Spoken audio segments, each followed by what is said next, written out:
Imagine gliding over a serene pond where vibrant reddish-purple carpets flourish on the water's surface. This intriguing plant is Azolla, also known as water fern or mosquito fern.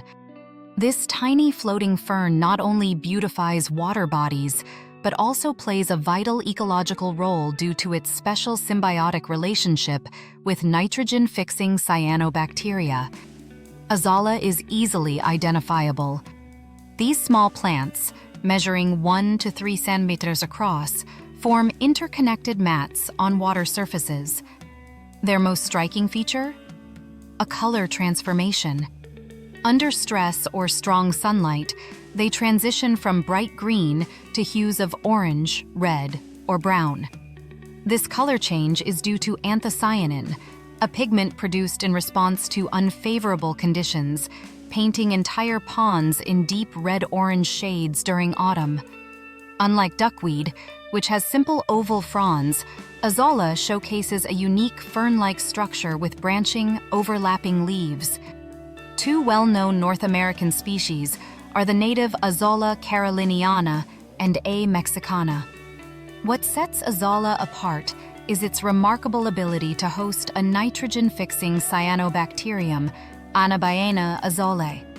This partnership allows Azolla to thrive in nitrogen-poor waters, converting atmospheric nitrogen into ammonia, enriching both itself and the surrounding environment. For centuries, farmers in Asia have utilized Azolla as a natural fertilizer between rice plants, aiding growth without chemical interventions. However, as Azolla can drive eutrophication, introducing abundant nitrogen into waters, leading to algal blooms, it needs monitoring. While native Azolla species aren't typically problematic, non-native species like Azolla folliculoides can pose significant management challenges through aggressive growth. Native Azolla flourishes in still, shallow, warm waters across eastern and western U.S. states, re-emerging each spring from spores.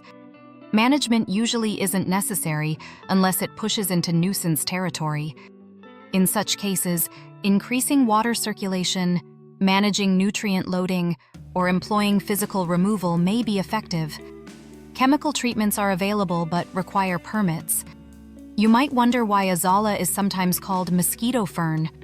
While dense mats can help hinder mosquito reproduction by obstructing egg laying, they can also create still waters that invite mosquitoes. Thus, their ecological benefits are context-dependent.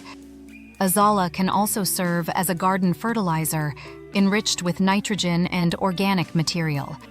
However, care must be taken to avoid unintended spread to natural water bodies during use.